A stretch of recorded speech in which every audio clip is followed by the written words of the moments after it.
কেন খুন হলো তনয়, উত্তর খুঁজে পাচ্ছেন না স্বজনরা। সুষ্ঠু বিচার দাবি। আগামীতে যেন এরকম ঘটনা না ঘটে, কোনো মাকে বাকিটা জীবন চোখের পানি ফেলতে না হয়। বাংলাদেশের অপরাধীরা মনে করে অপরাধ করেও পার পাওয়া যায়, মন্তব্য মার্কিন রাষ্ট্রদূতের। এ ধরনের বক্তব্য সঠিক নয়, পাল্টা জবাব স্বরাষ্ট্রমন্ত্রীর। You don't deserve to be killed. It's murder, it's wrong, and it needs to stop. সারা পৃথিবীতে এই খুন হত্যা চলছে। এই ধরনের হত্যাকাণ্ড আপনার দেশেও হয়েছে। আপনার দেশে যেটা হয়েছে, আমাদের দুই বাংলাদেশি দুইজন নির্মমভাবে গুলি করে হত্যা করেছে। দেখছিলেন প্রধান শিরোনাম। সন্ধ্যার সময়ের সঙ্গে আছি আমি ফাহমিদা মৌটুসী এবং আমি সৌমিত্র শুভ্র। এবার অন্যান্য শীর্ষ সংবাদ। সরকার উৎখাতে ব্যর্থ হয়েই মানুষ হত্যার ষড়যন্ত্র চলছে বললেন প্রধানমন্ত্রী। যুক্তরাষ্ট্রে বাংলাদেশি দম্পতি হত্যার সুষ্ঠু বিচার দাবি।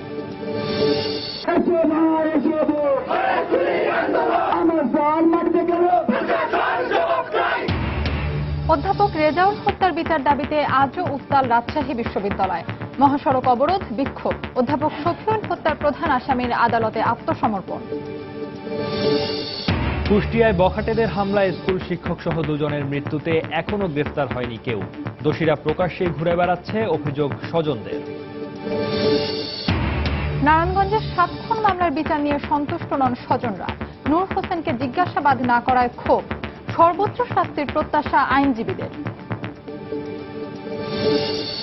এবং কয়েকদিনের নৌ ধর্মঘটে বিদ্যুৎ উৎপাদন কেন্দ্রে তেল সরবরাহ ব্যাহত, বেড়েছে লোডশেডিং। 2-1 দিনের মধ্যে স্বাভাবিক হবার আশ্বাস প্রতিমন্ত্রীর।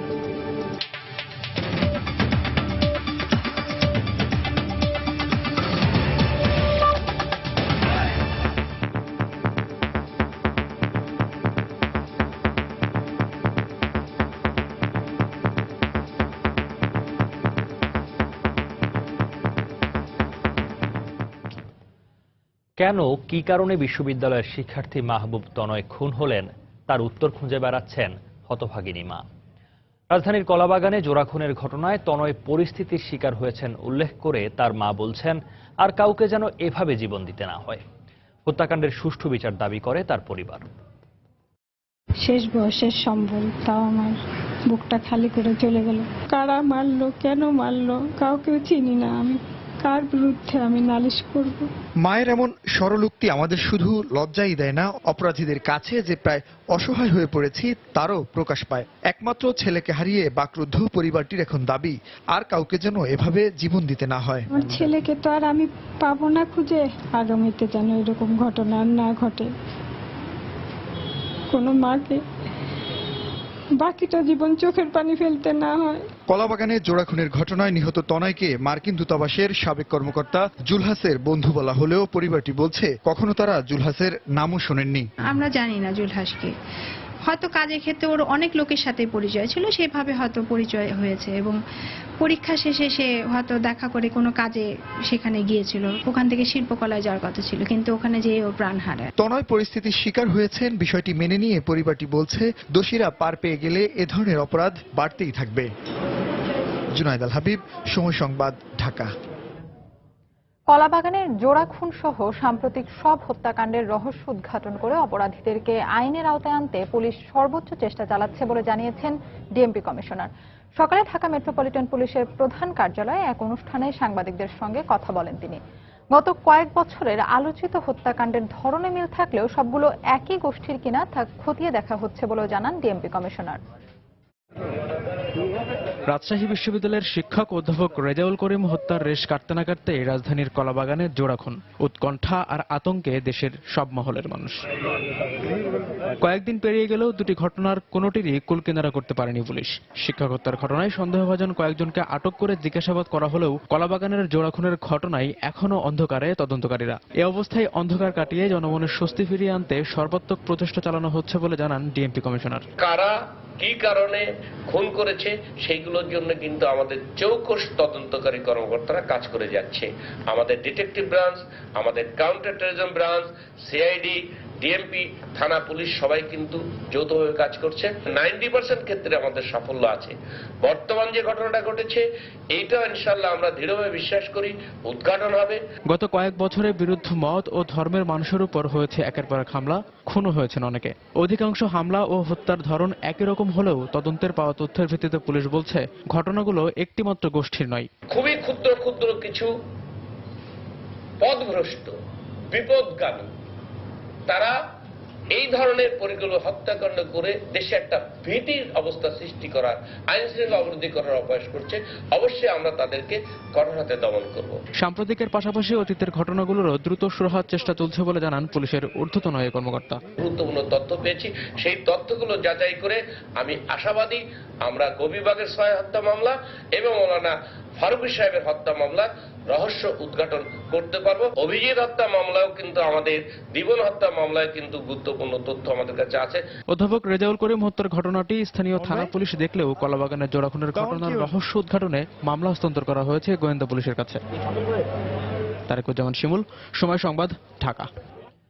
জুলহাস ও তনয় হত্যাকাণ্ডের ঘটনায় তীব্র নিন্দা জানিয়ে বাংলাদেশে নিযুক্ত মার্কিন রাষ্ট্রদূত মার্শা বার্নিকাট বলেছেন, এই দেশে অপরাধীরা মনে করে অপরাধ করেও পার পাওয়া যায়। এ ধরনের হত্যাকাণ্ড বন্ধে যুক্তরাষ্ট্র সরকার বাংলাদেশকে সহায়তা অব্যাহত রাখবে বলেও জানান তিনি। বার্নিকাটের বক্তব্য ঠিক নয় উল্লেখ করে স্বরাষ্ট্রমন্ত্রী বলেছেন, খুনিদের ধরতে একসঙ্গে কাজ করবে দুদেশ। সকালে সচিবালয়ে স্বরাষ্ট্রমন্ত্রী আসাদুজ্জামান খান কামালের সঙ্গে বৈঠক করেন মার্কিন রাষ্ট্রদূত। সচিবালয়ে পূর্ব নির্ধারিত সময় অনুযায়ী স্বরাষ্ট্রমন্ত্রীর সাথে দেখা করতে আসেন মার্কিন রাষ্ট্রদূত মার্শা বুলুম বার্নিকাট।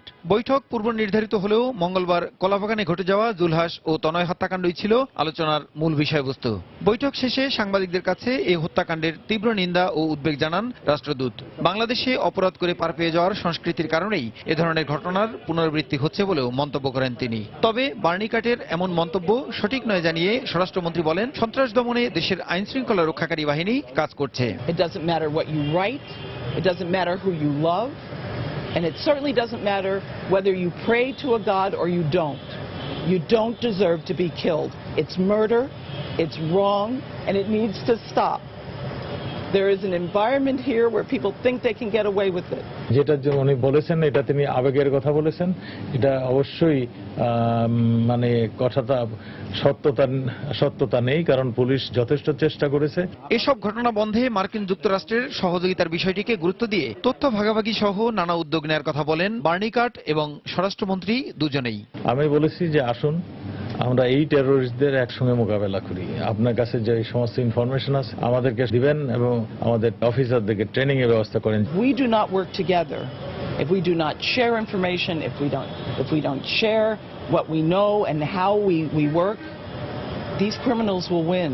এদিকে সম্প্রতি যুক্তরাষ্ট্রে এক বাংলাদেশি দম্পতিকে গুলি করে হত্যার বিষয়ে বৈঠকে আলোচনা হয় বলে জানান স্বরাষ্ট্রমন্ত্রী। এই ঘটনা তদন্তে যুক্তরাষ্ট্র গুরুত্বের সাথে কাজ করছে বলে জানান মার্কিন রাষ্ট্রদূত। সারা পৃথিবীতে এই খুন হত্যা চলছে, এই ধরনের হত্যাকাণ্ড আপনার দেশেও হয়েছে। আপনার দেশে যেটা হয়েছে, আমাদের দুই বাংলাদেশি দুইজন নির্মম ভাবে গুলি করে হত্যা করেছেন। My government, like yours, does not support or condone any of these acts of violence, and we will get to the bottom of it. গত সোমবার সন্ধ্যায় মার্কিন দূতাবাসের সাবেক কর্মকর্তা জুলহাস ও তার বন্ধুকে বাসায় ঢুকে হত্যা করে সন্ত্রাসীরা। পরে আল কায়দার বাংলাদেশ শাখা নামে পরিচিত জঙ্গি সংগঠন আনসার আল ইসলাম এই ঘটনার দায় স্বীকার করে বলে দাবি করে site intelligence group. Prasun Ashis, Somoy Sangbad, Dhaka. প্রধানমন্ত্রী শেখ হাসিনা বলেছেন, সরকার উৎখাতে যারা ব্যর্থ হয়ে মানুষ পুড়িয়ে মেরেছে তাদের মদদেই বেছে বেছে মানুষ হত্যা করা হচ্ছে। সকালে সরকারের অগ্রাধিকারমূলক প্রকল্পগুলোর পর্যালোচনা করতে গঠিত মনিটরিং কমিটির সভার শুরুতে একথা বলেন তিনি। যুক্তরাষ্ট্রে বাংলাদেশি দম্পতি হত্যার সুষ্ঠু বিচারও দাবি করেন প্রধানমন্ত্রী। পদ্মা সেতু নির্মাণ, রূপপুর পারমাণবিক বিদ্যুৎ কেন্দ্র স্থাপন, গভীর সমুদ্র বন্দর নির্মাণ সহ মোট 10টি প্রকল্পকে অগ্রাধিকার প্রকল্প হিসেবে চিহ্নিত করেছে সরকার। আর এসবের বাস্তবায়নে অগ্রগতি কতদূর তা পর্যালোচনা করতে প্রধানমন্ত্রীর কার্যালয়ে বৈঠকে বসে ফাস্ট ট্র্যাক মনিটরিং কমিটির চতুর্থ সভা। উদ্বোধনী বক্তৃতায় প্রধানমন্ত্রী বলেন, প্রবৃদ্ধি 7 ভাগ ধরে রাখতে চাইলে এসব প্রকল্পের দ্রুত বাস্তবায়ন করতে হবে। এর সাথে নির্ভর করছে আমাদের দেশের সার্বিক উন্নয়ন। প্রধানমন্ত্রীর বক্তব্যে উঠে আসে সম্প্রতি ধর্মীয় উগ্রবাদীদের ঘটানো হত্যাকাণ্ড প্রসঙ্গ। তিনি বলেন, খুবই সুপরিকল্পিতভাবে এসব ঘটানো হচ্ছে। সেখানে মসজিদের ইমামও আছে, পুরোহিত আছে, গির্জার ফাদার, তাদের উপর আক্রমণ, ঠিক বাচ্চা বাচ্চা শিক্ষক অথবা ছাত্র যারা একসময় চেষ্টা করেছে প্রকাশ্যে আন্দোলনের নামে ডাক দিয়ে আগুন দিয়ে মানুষ পুড়িয়ে মেরেছে, তাদেরই মদত আছে এই গুপ্ত হত্যা। এখন তারা প্রকাশ্য আন্দোলনের নামে মানুষ হত্যা করে যখন শত শত মানুষ মেরেও যখন কিছু করতে পারেনি, এখন গুপ্ত হত্যার পথ বেছে নিয়েছে। শেখ হাসিনা বলেন, পৃথিবীর বিভিন্ন দেশে এ ধরনের গুপ্ত হত্যা হচ্ছে। বাংলাদেশে যারা এসব ঘটাচ্ছে তাদের খুঁজে বিচার করা হবে জানিয়ে অন্যান্য দেশের গুপ্ত হত্যাকারীদেরও বিচার হওয়া উচিত বলে মন্তব্য করেন তিনি। পৃথিবীর বিভিন্ন জায়গায় এই ধরনের ঘটনা ঘটে যাচ্ছে, কিন্তু আমরা বাংলাদেশে এটা ঘটুক আমরা চাই না। সকল হত্যাকাণ্ডেরই আমরা নিন্দা জানাই। বাংলাদেশে যখনই যেটা ঘটবে আমরা যাতে করে এই খুনিরা ধরা পড়ে তার ব্যবস্থা আমরা নেব। সেই সাথে আমরা এটাও চাইবো যে আমেরিকায় যে আমাদের 2 জন বাঙালিকে গুলিবিদ্ধ লাশ পাওয়া গেল স্বামী স্ত্রীর, নিশ্চয়ই আমেরিকা সরকার এই ব্যাপারে দেখবে যে তারা কিভাবে মারা গেল, কেন মারা গেল, এবং সেই খুনিদের তারা দ্রুত বিচার করবে। আমরা সেটাও দাবি করি, সেটাও আমরা চাই। যারা এ ধরনের হত্যাকাণ্ড ঘটাচ্ছে তাদের উদ্দেশ্য ধর্ম রক্ষা নয় মন্তব্য করেন প্রধানমন্ত্রী। আর দেশবাসীকে আহ্বান জানান এদের বিরুদ্ধে সজাগ থাকতে। এটার উপর আমরা গুরুত্ব দিই। শাহ আলী জয়, সময় সংবাদ, ঢাকা। বাংলাদেশ ব্যাংকের রিজার্ভ চুরির ঘটনায় দেশের অর্থনীতিতে দীর্ঘমেয়াদী কোনো প্রভাব পড়বে না বলে জানিয়েছেন প্রধানমন্ত্রী শেখ হাসিনা। বিকেলে 10ম জাতীয় সংসদের 10ম অধিবেশনে প্রধানমন্ত্রীর জন্য নির্ধারিত প্রশ্নোত্তর পর্বে এক প্রশ্নের জবাবে প্রধানমন্ত্রী একথা বলেন। বাংলাদেশ ব্যাংকের রিজার্ভ হ্যাকিং এর ঘটনা দেশের অর্থনীতিতে দীর্ঘ মেয়াদে কোনো প্রভাব ফেলবে না। এছাড়া মুদ্রানীতি গ্রহণের প্রাক্কালে জুন 2016 এর শেষে যে পরিমাণ নিট বৈদেশিক সম্পদের অর্থাৎ 1866 বিলিয়ন টাকা লক্ষ্যমাত্রা প্রাক্কলন করা হয়েছে, তার তুলনায় মার্চ 2016 শেষে প্রকৃত নিট বৈদেশিক সম্পদের পরিমাণ উক্ত রিজার্ভ হ্যাকিং এর পরেও দাঁড়িয়েছে অনেক বেশি, অর্থাৎ 1981 বিলিয়ন টাকা। সুতরাং বাংলাদেশ ব্যাংকের রিজার্ভ হ্যাকিং এর ঘটনার ফলে মুদ্রা নীতি বাধাগ্রস্ত হবারও কোনো আশঙ্কা নেই। রাজশাহী বিশ্ববিদ্যালয়ের ইংরেজি বিভাগের অধ্যাপক ডক্টর রেজাউল করিম হত্যার বিচারের দাবিতে চতুর্থ দিনের মতো আজও প্রতিবাদ কর্মসূচি পালন করেছেন শিক্ষক শিক্ষার্থীরা। সকালে শহীদুল্লাহ কলা ভবনের সামনে থেকে শোক মিছিল বের করেন ইংরেজি বিভাগের শিক্ষক শিক্ষার্থীরা। ক্যাম্পাস ঘুরে মিছিলটি সিনেট ভবনের সামনে গিয়ে শেষ হয়। পরে বিশ্ববিদ্যালয়ের মেইন গেটে অবস্থান নিয়ে ঢাকা রাজশাহী মহাসড়ক অবরোধ করে বিক্ষোভ করেন তারা। আধা ঘন্টা পর অবরোধ তুলে নিলে যান চলাচল স্বাভাবিক হয়। অধ্যাপক রেজাউল করিমকে হত্যার সঙ্গে জড়িতদের শিগগিরই আইনের আওতায় আনার দাবি জানান শিক্ষার্থীরা।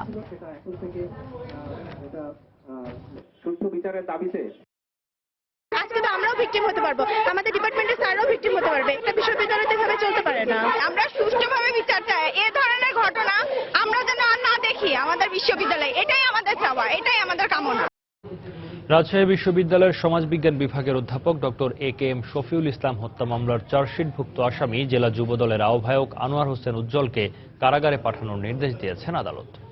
এর আগে উজ্জ্বল আদালতে আত্মসমর্পণ করেন। বেলা 12টার দিকে মেট্রোপলিটন ম্যাজিস্ট্রেট আদালত 1-এর বিচারক মোকসেদা আজগরের কাছে আত্মসমর্পণ করে জামিন আবেদন করেন উজ্জ্বল।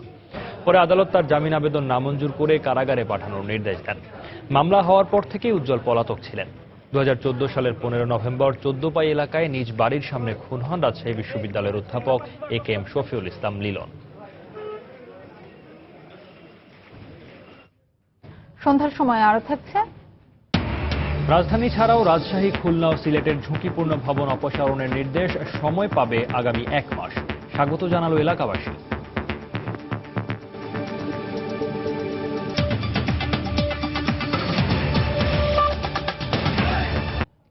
ক্যালেন্ডারের পাতায় সময়টা 2 বছর। সময় নাকি সৎ স্মৃতি ভুলিয়ে দেয়, কিন্তু নারায়ণগঞ্জের আলোচিত 7 খুন ঘটনার এতদিন পরও প্রিয়জনদের মুখগুলো কিছুতেই ভুলতে পারছেন না নিহতের স্বজনরা। এখন শুধু বিচার পাওয়ার আশায় বেঁচে থাকা। সংশ্লিষ্ট আইনজীবীর প্রত্যাশা, এখন পর্যন্ত যেটুকু তথ্য প্রমাণ দাখিল করা হয়েছে তাতে অভিযুক্তদের সর্বোচ্চ দণ্ড দেবেন আদালত। মাহমুদ রাকিবের রিপোর্ট। সে মাঝে মধ্যে বলতো যে আমার জন্মই হয়েছে মানুষের সেবা করার জন্য। অনেক স্বপ্ন ছিল যে ছেলে মেয়েদের অনেক বড় কিছু বানাবো, কিন্তু সব তো ভেঙে তছনছ হয়ে গেছে। অনেক সময় হতাশায় ভুগি, ওর বাবার কাজটাকে আমি সম্পূর্ণ করতে পারবো কিনা, ওর বাবার স্বপ্নগুলো আমি পূরণ করতে পারবো কিনা। 2 বছর আগে স্বামী হারানোর সেই স্মৃতি মনে করতে গিয়ে এভাবেই বারবার ডুকরে উঠছিলেন নারায়ণগঞ্জের নিহত প্যানেল মেয়র নজরুল ইসলামের স্ত্রী সেলেনা ইসলাম বিউটি। প্রিয় মানুষ হত্যার বিচার চাওয়ার কারণে ঘাতকরা এখন প্রতি মুহূর্তে পরিবারের অন্য সদস্যদেরও তাড়িয়ে বেড়াচ্ছে বলে অভিযোগ নিহতদের স্বজনদের। 7টা মামলা করছে নূর হোসেনের ভাই ভাগিনা, যাতে আমরা সাক্ষী দিতে না যাই এবং আমার আত্মীয় স্বজন যাতে না এগোয় আমার সাথে। এবং যেই ফ্যামিলি মারা গেছে তাজুলের বাবার নামে, চাচার নামে, তারপর তাজুলের ভাইয়ের নামে, ওরা ওই ছেলেটা ছোট, ওই ছেলেটার নামেও সহ মামলা দিচ্ছে। নূর হোসেনের সেই যে আধিপত্য, এখন কিন্তু আমরা সে থেকে রক্ষা পাইনি। তবে সন্তানদের নিয়ে মায়ের কপালে চিন্তার ভাঁজ থাকলেও নিহত নজরুল ইসলামের বড় ছেলে নাইম ভবিষ্যতে ছোট ভাইকে সাথে নিয়ে বাবার জন্য করতে চান ভিন্ন কিছু। আমরা যদি বড় হয়ে এস্টাবলিশ হতে পারি তাহলে একটা আব্বুর নামে হসপিটাল দিব, যেটার মধ্যে আব্বুর একটা ছবি থাকবে বড় করে। আগে কিছু হইলেই যেরকম আব্বুরে ফোন দিতাম, এখন অনেক প্রবলেম হয় কিন্তু কোনোদিন কিছু বলা যায় না। আমরা মাঝে মাঝে কবরে যাই, যা বলি ওইখানে বলি। সবকিছু ঠিকঠাক মতো এগোলে আলোচিত 7 খুন মামলার চূড়ান্ত রায় এবছরের মধ্যেই পাবেন বলে প্রত্যাশা আইনজীবীর। 35 জনকে আসামিভুক্ত করে এবং 127 জনকে সাক্ষী করে এই মামলাটিতে অভিযোগপত্র দায়ের করা হয়। মামলাটা প্রমাণের জন্য যে 27 জন সাক্ষী হয়েছে, এর মধ্যে অনেক তথ্য উপাত্ত এখানে এসেছে। আসামিদের সর্বোচ্চ সাজা হওয়ার মতো একটি মামলা। আশা করি আগামী 4-5 মাসের মধ্যে এই মামলাটি চূড়ান্ত নিষ্পত্তি করা সম্ভব। সন্তানদের উচ্চশিক্ষায় শিক্ষিত করে মানুষের মতো মানুষ করাই ছিল প্যানেল মেয়র নজরুল ইসলামের স্বপ্ন। নিশ্চয়ই একই স্বপ্ন ছিল অন্য সবার ক্ষেত্রেও, কিন্তু 2 বছর আগে এই শীতলক্ষাতে তাদের হত্যার মাধ্যমে সব স্বপ্ন জলের সাথে বিলীন করে দিয়েছে হত্যাকারীরা। তাই নজরুল সহ ভুক্তভোগী 7 পরিবারের সকলের চাওয়া হত্যাকারীদের দৃষ্টান্তমূলক শাস্তি আর পরিবারের অন্য সকল সদস্যদের জীবনের নিরাপত্তা নিশ্চিত করা। মাহমুদ রাকিব, সময় সংবাদ, নারায়ণগঞ্জ। কয়েকদিনের নৌ ধর্মঘটে বিদ্যুৎ উৎপাদন কেন্দ্রে তেল সরবরাহ ব্যাহত হওয়ায় রাজধানী সহ আশপাশের এলাকায় বেড়েছে লোডশেডিং। অস্বাভাবিক গরমে বিদ্যুৎ সরবরাহ বিঘ্নিত হওয়ায় চরম অস্থিরতায় দিন পার করছেন নগরবাসী। তবে আজ থেকে ধর্মঘট প্রত্যাহার হওয়ায় 2-1 দিনের মধ্যে বিদ্যুৎ সরবরাহ স্বাভাবিক হবে বলে আশা করছেন বিদ্যুৎ প্রতিমন্ত্রী। রাতের ঢাকার বিভিন্ন অঞ্চল প্রায়ই ঢাকা থাকছে অন্ধকারে। তীব্র লোডশেডিং এ বাধাপ্রাপ্ত হচ্ছে মানুষের স্বাভাবিক জীবনযাত্রা। বিশেষ করে রাতব্যাপী দফায় দফায় বিদ্যুতের লুকোচুরিতে চরম অস্থিরতায় সময় পার করছে নগরবাসী। সারা দিন প্রচন্ড গরম, বিদ্যুৎ নাই, এর ভিতর রান্না করা খুবই কঠিন। দিনের বেলায় গরমে অস্থির হয়ে যাচ্ছি, রাত্রে বেলায় বাচ্চা কাচ্চা নিয়ে একবারে নাজেহাল অবস্থায় আছি। দিনের বেলাতেও একই অবস্থা। অস্বাভাবিক গরমের সাথে পাল্লা দিয়ে বাড়ছে বিদ্যুৎ বিভ্রাট। মূল রাজধানীতে বিদ্যুতের আসা যাওয়া সীমিত থাকলেও আশপাশের এলাকায় খুব কম সময় বিদ্যুতের দেখা মিলছে বলে অভিযোগ জনসাধারণের। সামনে তো গরম আসতেছে, তখন যদি আরো বেশি যায়, তখন তো আমরা তো ওই আগামী দিনগুলির কথাই বেশি চিন্তা করতেছি এবং শঙ্কায়ও আছে। বিদ্যুৎ অফিসে ফোন দিলে ওরা ফোন রিসিভ করে না, আবার যদিও কোনো সময় রিসিভ করে সাথে সাথে রেখে দেয়। নৌ ধর্মঘটের কারণে হঠাৎ করে লোডশেডিং বেড়ে গেলেও 2-1 দিনের মধ্যে পরিস্থিতি স্বাভাবিক হবে বলে আশ্বাস বিদ্যুৎ প্রতিমন্ত্রীর। অনেক জায়গায় বিদ্যুতের সমস্যা হয়েছে গত 3-4 দিন যাবৎ। গতকালকে ঢাকাতেও বেশ সমস্যা হয়েছে। তবে আমি আশা করছি আজকের থেকে আবার তেলের জাহাজগুলো আসছে, সেগুলি যাচ্ছে। আমরা প্রায় আস্তে আস্তে এখন চালু করতে পারছি। আমার মনে হয় আরো 2টা দিন সময় লাগবে একটা স্বাভাবিক পর্যায়ে আসতে। বিদ্যুৎ উন্নয়ন বোর্ডের হিসাব অনুযায়ী বর্তমানে দেশে বিদ্যুৎ উৎপাদন সক্ষমতা 339 মেগাওয়াট থাকলেও অস্বাভাবিক গরমে বিদ্যুতের চাহিদা 400 মেগাওয়াট ছাড়িয়ে গেছে। মুজাহিদ শুভ, সময় সংবাদ, ঢাকা।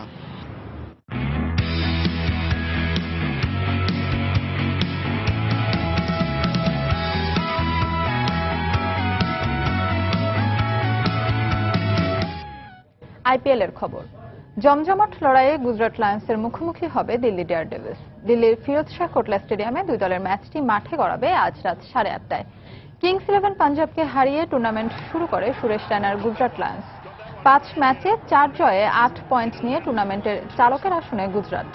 একমাত্র হার সানরাইজার্স হায়দ্রাবাদের কাছে। ব্যাট হাতে ফর্মে রয়েছেন অ্যারন ফিঞ্চ, ব্র্যান্ডন ম্যাককালাম এবং সুরেশ রায়না, আর বল হাতে ছন্দে আছেন প্রবীণ তাম্বে, ধওয়াল কুলকার্নি। 4 ম্যাচে 3 জয়ে 6 পয়েন্ট নিয়ে ভালো অবস্থানে দিল্লি ডেয়ারডেভিলস। কলকাতা নাইট রাইডার্সের বিপক্ষে হার দিয়ে আসর শুরু করলেও টানা 3 ম্যাচে জয় পেয়েছে কুইন্টন ডি ককের দল।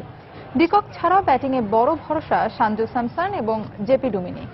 আর বল হাতে 4 ম্যাচে 7 উইকেট নিয়ে কার্যকর অমিত মিশ্রা।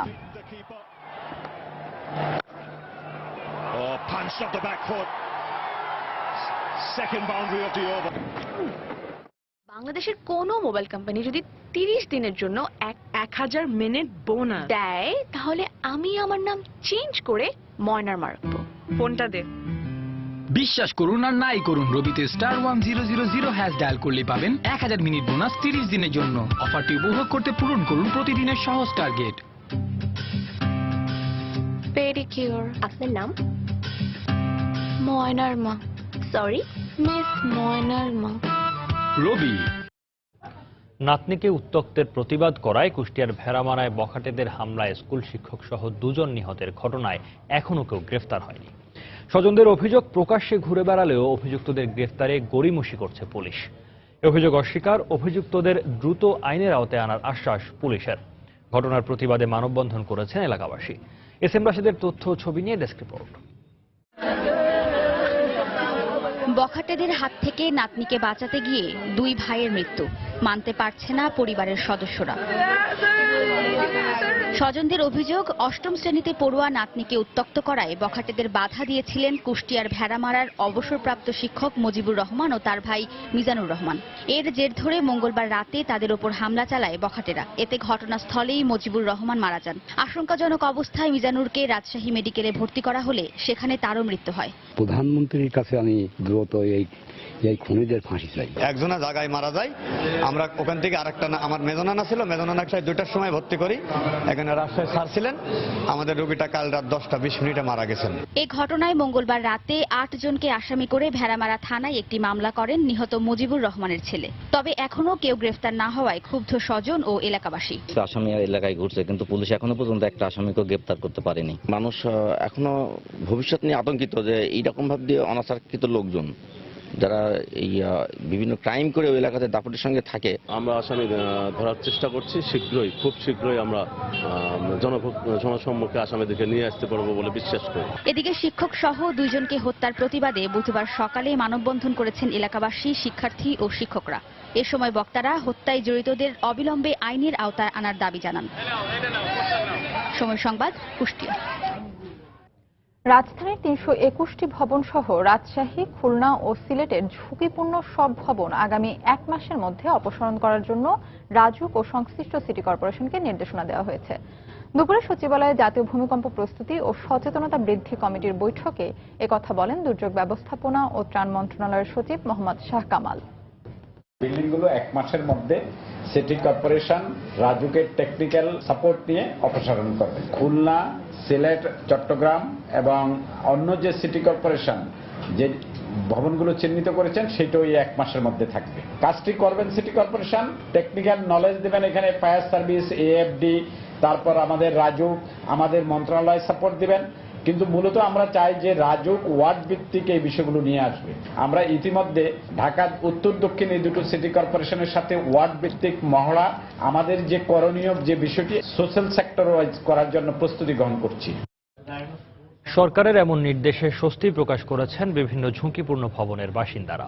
তারা জানান, জীবনের ঝুঁকি জেনেও অনেকটা অপারগ হয়েই এতদিন সেখানে বসবাস করতে হয়েছে তাদের। ভয় তো একটু করে, তার করলেও তো সরকারি, আমি তো সরকারি চাকরি করি, সরকারি ওইভাবে দেখাশোনার দায়িত্ব দিয়েছে। ভয় লাগে, তারপরও আমরা তো আর ওইভাবে থাকার এই নাই, বাড়ি ভাড়া দিয়ে থাকা বা সেই বিষয়ে কোনো এই নেই। এটা যদি সমাধান হয় তাহলে আমাদের জন্য অনেক ভালো হয়। ব্যবহার অনুপযোগী ঘোষণার জন্য একটি কমিটি রয়েছে, সেই কমিটিতে বসে আমরা আইডেন্টিফাই করব যে কোন কোন ভবনগুলো এরকম ঝুঁকিপূর্ণ অবস্থায় রয়েছে। আমাদের যে সমস্ত ঝুঁকিপূর্ণ ভবনগুলো রয়েছে এগুলো অপসারণের ব্যাপারেও আমরা পদক্ষেপ গ্রহণ করছি।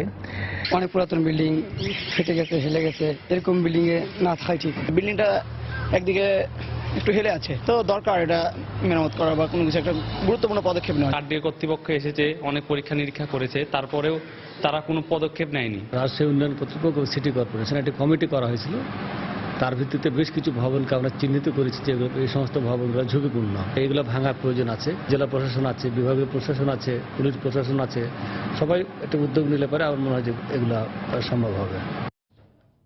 সন্ধ্যার সময় আরো থাকছে আগামী বছর বাংলাদেশ নিউজিল্যান্ডকে নিয়ে ত্রিদেশীয় সিরিজ খেলবে আয়ারল্যান্ড। দ্বিপাক্ষিক সিরিজ খেলার আগ্রহ অস্ট্রেলিয়ার।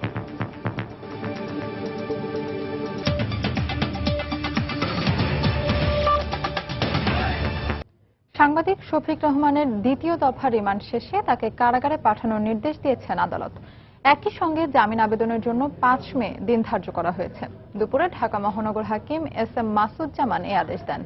এর আগে 2 দফা রিমান্ড শেষে শফিক রহমানকে আদালতে হাজির করা হয়। পুলিশের পক্ষ থেকে নতুন করে রিমান্ড না চাওয়া হলেও আসামি পক্ষের আইনজীবীরা চিকিৎসা ও কারাগারের ডিভিশনের জন্য আবেদন করেন। পরে আদালত তা মঞ্জুর করেন। প্রধানমন্ত্রী শেখ হাসিনার ছেলে সজীব ওয়াজেদ জয়কে অপহরণ পরিকল্পনার অভিযোগে করা মামলায় গত 16 এপ্রিল রাজধানীর ইস্কাটনের বাসা থেকে শফিক রহমানকে গ্রেফতার করে ডিবি।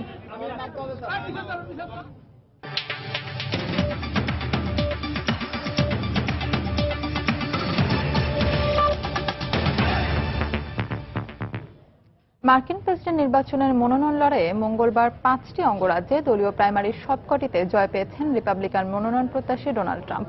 আর 5টির মধ্যে 4টিতে জয় পেয়েছেন ডেমোক্রেটিক দলের মনোনয়ন প্রত্যাশী হিলারি ক্লিন্টন। মঙ্গলবার অনুষ্ঠিত দলীয় প্রাইমারিতে কানেটিকাট, ডেলাওয়ার, মেরিল্যান্ড, পেনসিলভেনিয়া এবং রোড আইল্যান্ড অঙ্গরাজ্যের সবকটিতেই বিশাল জয় পান তিনি। ক্যালিফোর্নিয়ার অ্যানাহাইমে রিপাবলিকান মনোনয়ন প্রত্যাশী ট্রাম্পের সমর্থক ও বিরোধীদের মধ্যে সংঘর্ষের ঘটনা ঘটেছে। সংঘর্ষ থামাতে বিক্ষোভকারীদের ওপর পেপার স্প্রে নিক্ষেপ করেছে পুলিশ। এতে 2 শিশু সহ 5 জন আহত হয়েছেন বলেও জানা গেছে। ট্রাম্প সমর্থকদের সমাবেশের কাছে ট্রাম্প বিরোধীদের বিক্ষোভের আয়োজনকে কেন্দ্র করে দুপক্ষের মধ্যে সংঘর্ষ ছড়িয়ে পড়ে।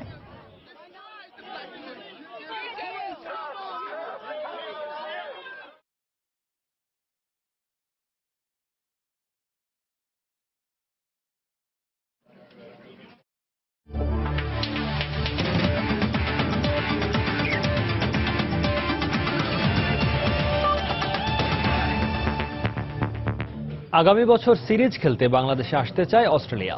ক্রিকেট অস্ট্রেলিয়ার ওয়েবসাইটে এমনটাই জানিয়েছেন প্রধান নির্বাহী জেমস সাদারল্যান্ড। বিষয়টি নিয়ে বিসিবির সঙ্গে অনানুষ্ঠানিক আলোচনা করেছে ক্রিকেট অস্ট্রেলিয়া।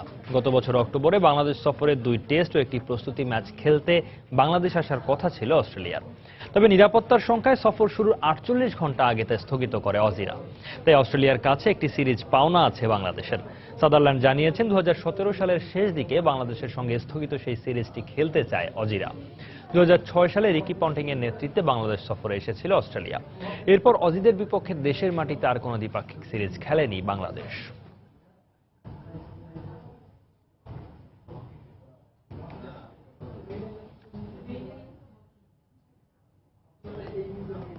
এদিকে 2017 সালের মে মাসে নিউজিল্যান্ড ও আয়ারল্যান্ডের সঙ্গে একটি ত্রিদেশীয় ওয়ানডে সিরিজ খেলবে বাংলাদেশ। বিষয়টি নিশ্চিত করেছে বিসিবি। সন্ধ্যার সময় এই পর্যায়ে শীর্ষ সংবাদ জানিয়ে দিচ্ছি আরেকবার। বাংলাদেশে অপরাধীরা মনে করে অপরাধ করে পার পাওয়া যায়, মন্তব্য মার্কিন রাষ্ট্রদূতের। বক্তব্য ঠিক নয় বললেন স্বরাষ্ট্রমন্ত্রী। একসঙ্গে কাজ করবে 2 দেশ। সরকার উৎখাতে ব্যর্থ হয়ে মানুষ হত্যার ষড়যন্ত্র চলছে বললেন প্রধানমন্ত্রী। যুক্তরাষ্ট্রে বাংলাদেশি দম্পতি হত্যার সুষ্ঠু বিচার দাবি।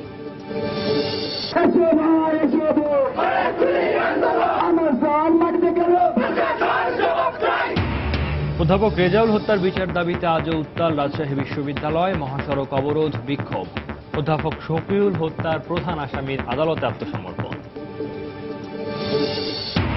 নারায়ণগঞ্জের সাতক্ষণ মামলার বিচার নিয়ে সন্তুষ্ট নন স্বজনরা।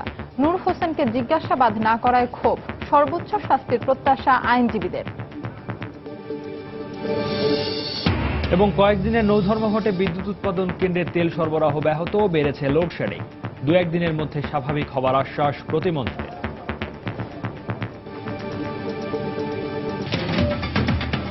দর্শক, এই ছিল সন্ধ্যার সময়। যে কোনো খবর পেতে ভিজিট করুন সময়নিউজ.tv। সঙ্গে থাকুন সময়।